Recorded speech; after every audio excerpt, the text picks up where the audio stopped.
All right. So let's see how this goes.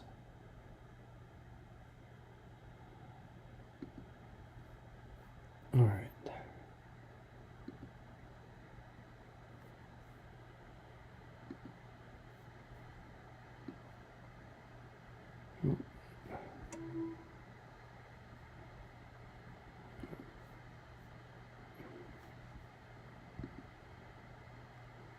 How do I make this always stay on top?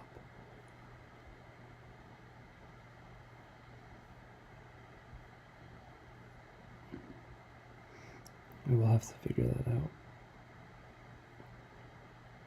All right, so let's see. I am going to present a slideshow.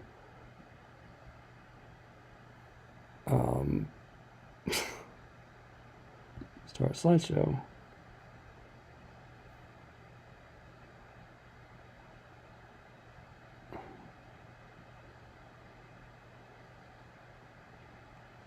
Why is it starting from the very last slide?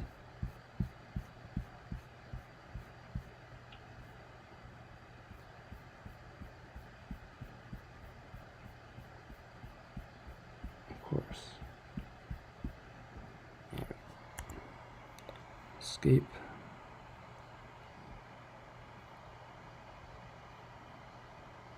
I'd like to go to the beginning. That's what I wanted to do. All right, now. Start slideshow now. Okay. Okay. So I'm writing a story. I don't really know what I'm doing. And while I do have some minor art skills, I don't have the time or patience to try to draw any of this stuff. I really don't have the skill either. But to make visuals for this first chapter, I decided to use AI, which has not been great. And since I don't know what the best AI company or AI image generator is, I don't want to invest any money into them. So I've just been using free ones. If I ever find out what a good one is, I will use that. But for now, I have been writing a story, in part because I've been on medical leave from work, and it's a form of escapism as well as something to allow me to feel productive. But I had a fun idea of a story. Why is it skipping? Okay, there we go. Which imagines a world where Neanderthals hadn't gone extinct. So this is like a little premise. Unlike many animals you are likely familiar with, we Homo sapiens are the only extant species in our genus. In fact, there are many species of dogs, cats, weasels, and most any other commonly known animals, but there are no other living species of humans, at least not anymore. The Homo neanderthalensis peoples once lived alongside our species, and in fact, live on in the genomes of people alive today. Though the modern people who carry the vestiges of Neanderthal DNA are not themselves Neanderthals. They and several other species of human are now extinct, but there is no reason to think this outcome was inevitable. Should a few circumstances have occurred differently, a few proverbial coin flips landed the other side up, the concept of humanity might have turned out more inclusive or perhaps more exclusive, depending on the perspective. So this story takes place in an alternate world. This is taking place a little over a millennia ago in what is, in our world, Scotland. All right. Somewhere in the northern reaches of what are now the British Isles, the sound of powdered snow compacting under beleaguered footsteps stops abruptly, replaced with the harsh whooshing of blinding powdery gusts of bitingly cold air. Coughs and groans follow. Then the crunching of boots on snow begins again. A group of around 40 men of various ages, most of whom with families awaiting their return, trudge cautiously through knee-high snow on a cold, nearly cloudless day. They are doing their best to keep track of the many paths in the snow that are all leading in the same general direction from their settlement. Unfortunately, a fresh layer of snow from earlier in the morning, coupled with intermittent gusts of wind, have been making this task increasingly difficult. So this lovely AI image you can see here, I don't know. I tried to have it make Pictish people carrying farming implements and makeshift shields and torches, and apparently most of them just have random metal on sticks. Yeah, alright. They are armed mostly with farming tools, hastily made shields and torches. The heat of the torch flames gives them warmth, but that marginal solace from the cold is not alone worth the struggle of keeping the blistering wind from extinguishing them. Those flames and their perseverance, to the haggard men, are hope in a time of despair. If the meager fires clinging to oil-soaked rags against the endless cold persist, then they can persist, their families can persist, and there is hope for their community. Sorry, some of these images are, alright. The men are all of, I could not get any tattoos on any images via descriptions, no matter what I did. The men are all tattooed in the blue ink of woad, with various designs that indicate who they are and what role they perform in their community. Every adult has them, men and women both. Some tattoos seek blessings from the goddesses for good harvest or victory in battles. Some commemorate significant cultural or personal events. Some aim to intimidate foes in battle, and some simply add to an individual's aesthetic. But among the men venturing through the snow, hardly a tattoo can be seen, as most are bundled up below layers of wool and fur.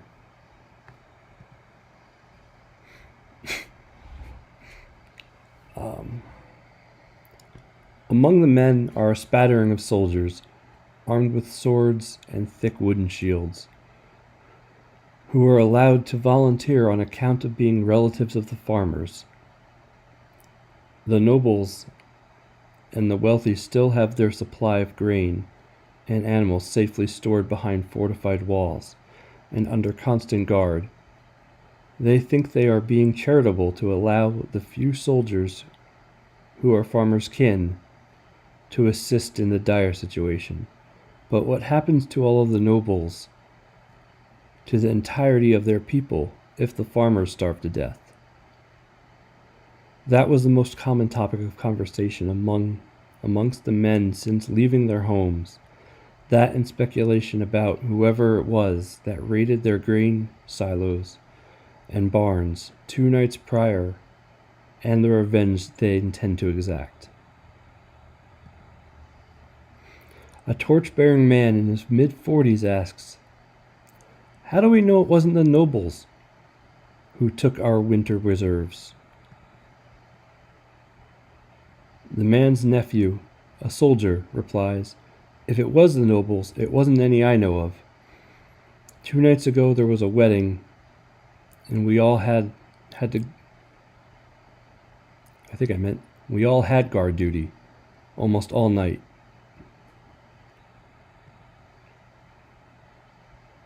It wasn't the nobles. A man in his 30s grumbles, while clutching his hand to his bloody and torn left ear.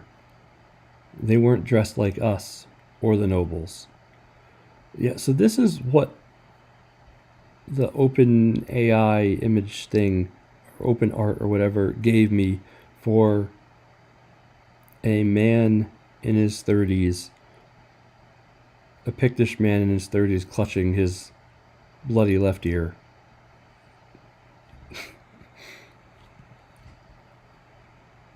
Another man in his late teens interjects, "It was trolls." Several groans of skepticism immediately follow, but the young man continues, "It's true.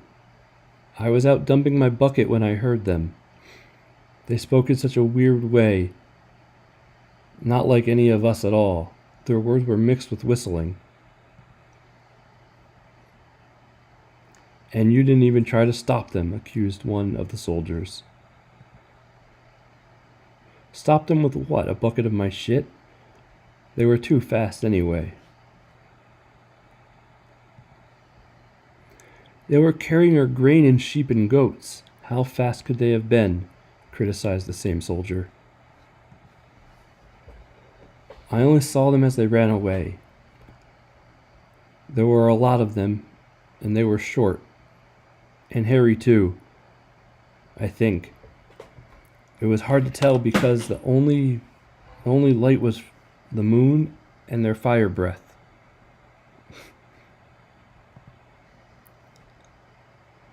"Dunstan, in my 54 years, I have never known anyone so full of shit." The oldest of the men and de facto leader of the group of farmers complains. "It's almost noon. Let's find some cover so we can rest," he concludes dismissively. And I asked the open art AI for a Pictish man in his 50s walking through snow. I don't know why he's holding a basket by a ladle handle with a fern in it, but that's what it gave me. And that was the best of the images that it gave me. I'm serious. They didn't have the proportions of men. Besides, we haven't come across any other tribes in years, Carvorst, tell them.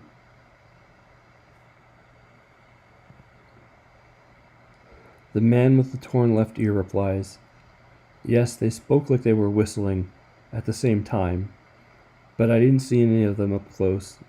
They were far above us on top of cliffs, and it had just started to snow."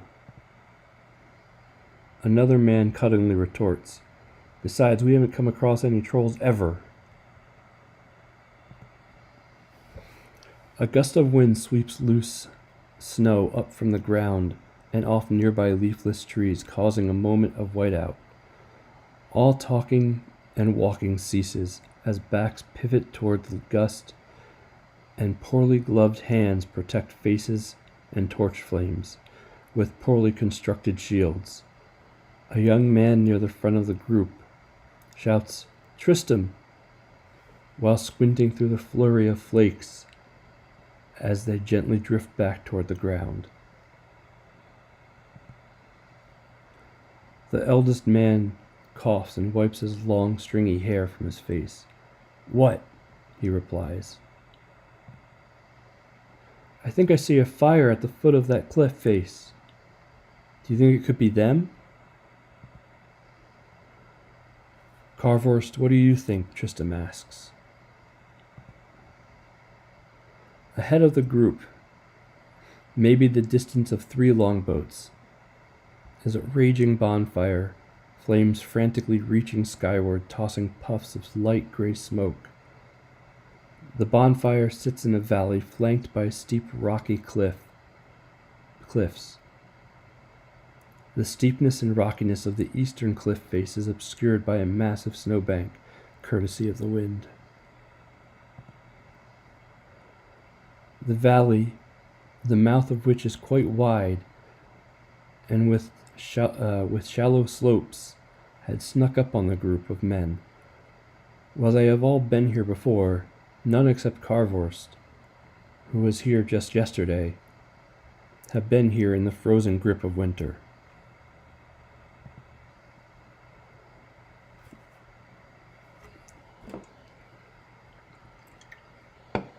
This valley is a ways south of the farm fields. Though it is somewhat close to the quarry where the miners work. Mining isn't typically done on such cold and snowy days, though. Tools tend to be more brittle, and the pits fill with snow.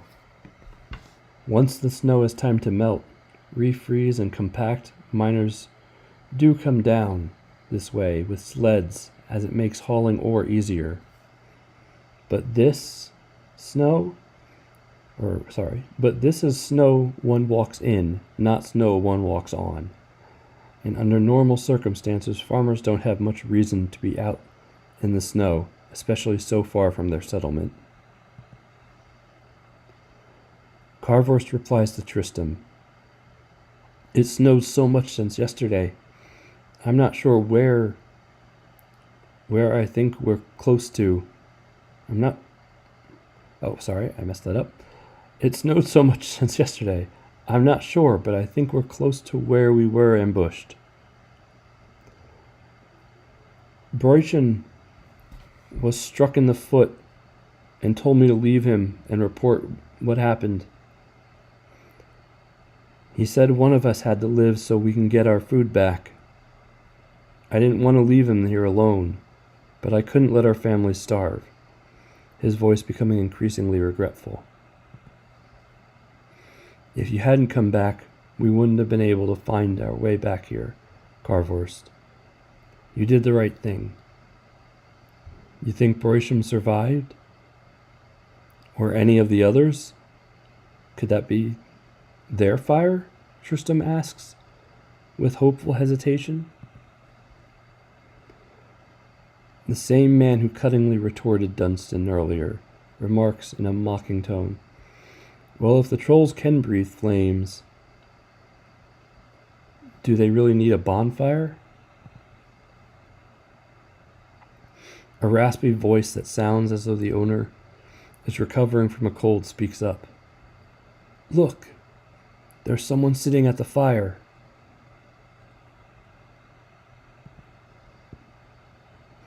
Many of the men whose seething rage at the thought of their situation is only tamed by their overwhelming fatigue suddenly feel hope. Dunstan, tired and cold, yells to the man, Broichen, is that you? The man sitting by the fire startles and twists his head and torso to the left as much as he can to see them. The brow of the man sitting in front of the bonfire raises. He begins flailing his arms frantically and screaming unintelligibly. I could not get the AI image to make a man flailing in front of a bonfire. The best I could get was a man sitting in front of it. What are you saying, Broichen? We cannot understand you, Tristram yells to the man by the fire as the group hastens their approach. Karvorst speculates to those yelling to the man. Perhaps he has lost a lot of blood and is delirious. Tristram yells to Broichen, now close enough to identify him. Karvorst told us what happened. We know your foot is injured. Don't get up. We are coming to you. Broichen continues to flail and scream unintelligibly. One man in the group questions, How did he build this fire by himself while injured? Maybe the miners left the wood behind at some point, another man answers, somewhat dismissively, more concerned with getting warm and helping Broichen. A group of men push forward, halting every few minutes to brace against the strong bursts of wind. Some of the men, anticipating the warmth of the bonfire, don't bother protecting their torches, allowing the sharp gusts to extinguish the flames. The bonfire looks so inviting, raging without hindrance, sheltered by the western cliff face and encircled by dry-looking stone stools. Snow and water vanquished. Stone stools. Snow and water. I think I want to. Encircled by dry-looking stone stools. Snow and water vanquished by the heat of the flames. Oh, yeah, I get it. I get what I meant.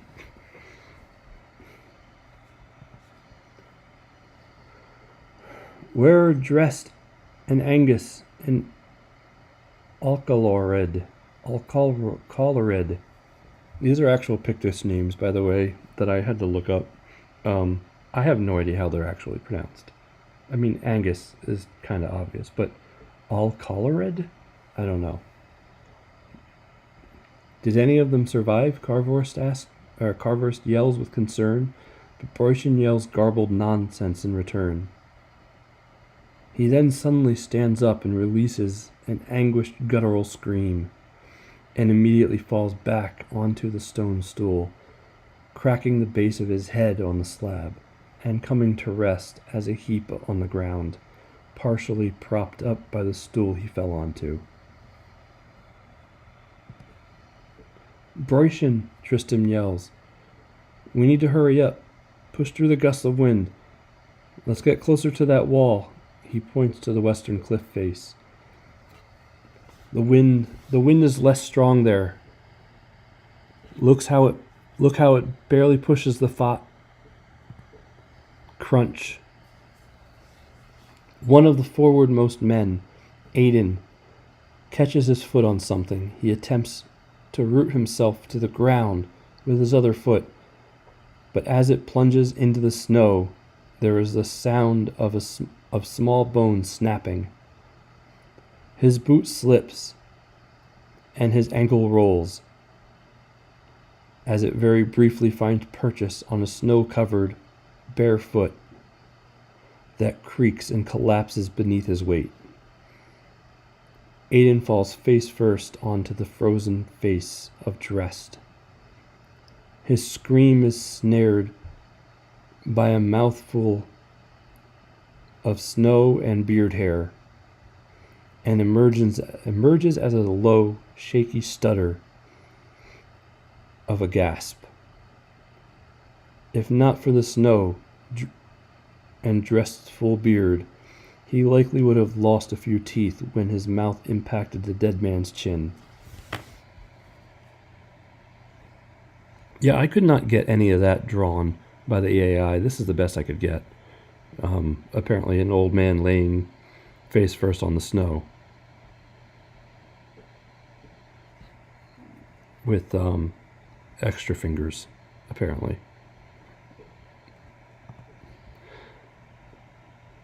The two nearby men helped Aiden to his feet, and in doing so notice one other body in the snow, both of whom were stripped of furs, boots, and weapons.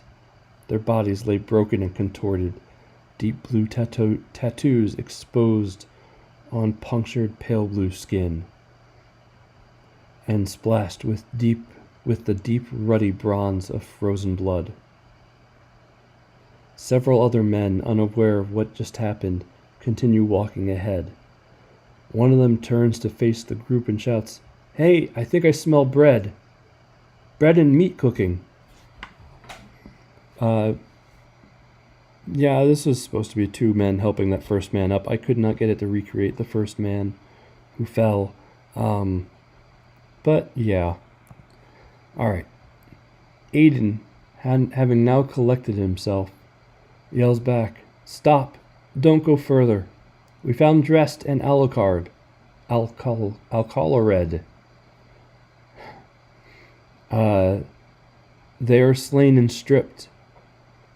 Everyone goes silent, unsure of whether or not to rush to the fire and warmth and Broischen's aid.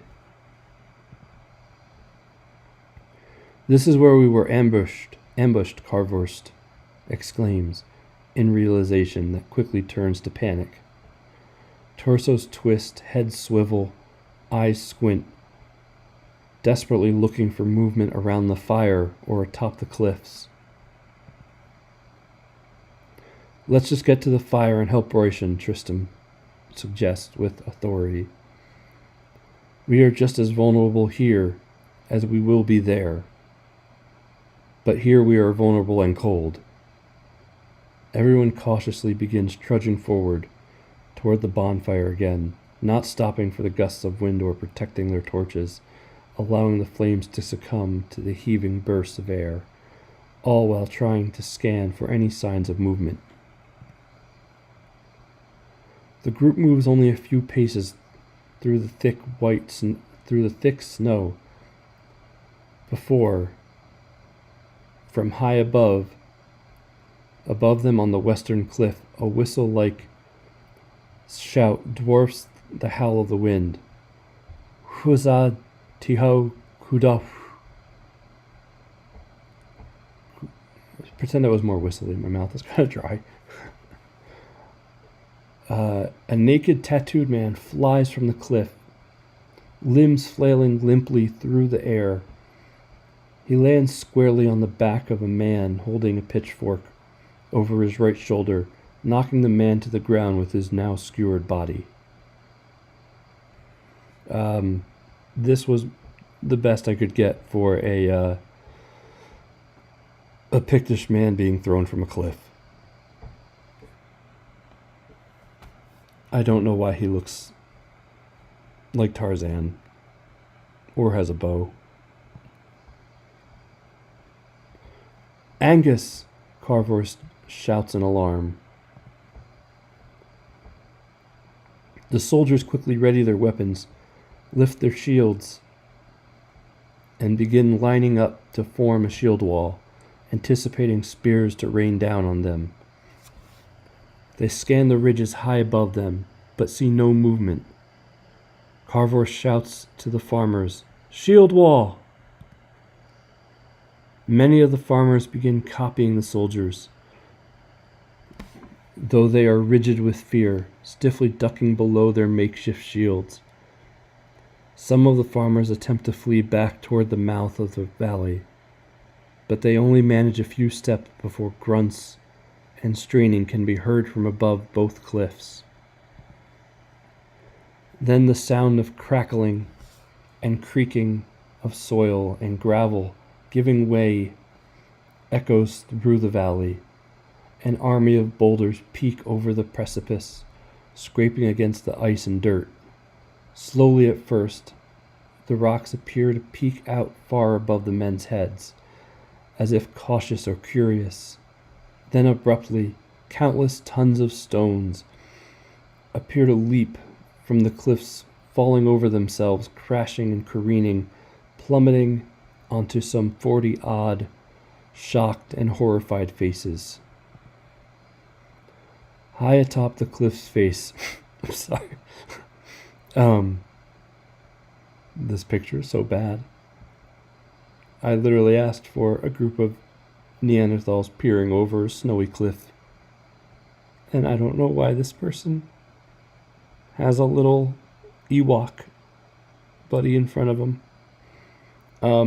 High atop the cliff faces, above the now quiet carnage and still raging bonfire, a great many chinless, heavy-browed faces with long red and brown hair peered downwards, somewhat cautious, but all relieved. That is the end of the first chapter. At this point, it actually jumps to a time, modern time, well, near modern times, in the early aughts. But I have not made anything for those chapters yet. And I think next time I am probably going to have AI try to read it too, because I was terrible at that. Anyway, I will, I think, include a link to the document should anybody want to read it. I do have it right here. The first chapter is all highlighted in light blue. Yeah, the title, by the way, The Shadows That Cast Us, is tentative, but is meant to reflect a theme in the story of the actions and decisions of those who came before us affect us just as much as our actions and decisions affect the world. So maybe next time I'll have AI read the next chapter, which does not have a title. But I do also later on come back to this chapter, the first chapter, but from the perspective of the Neanderthals. And it's quite a bit longer and more extensive, and kind of gives some background, at least to the Neanderthals who live in the northern British Isles. That's what this gray is. Some notes to myself. Yeah, so far I'm about, how do I word count? Where's my view? View comments? No. There is a way to show word count, and I just don't know where it is. Tools. Word count. Alright, so I'm about 30,000 words into this thing. I have a bunch of unfinished chapters. I will sometime, hopefully within the week, try to come up with something for the next chapter. But yeah, it's a process. I don't really know what I'm doing. But I think I have a fun and interesting story idea that hopefully will be pretty epic. I will link to this in the description of the video, or in a comment to it, for anybody who wants to read it and, give comments. All right. Well, thank you. Have a good evening. Bye-bye.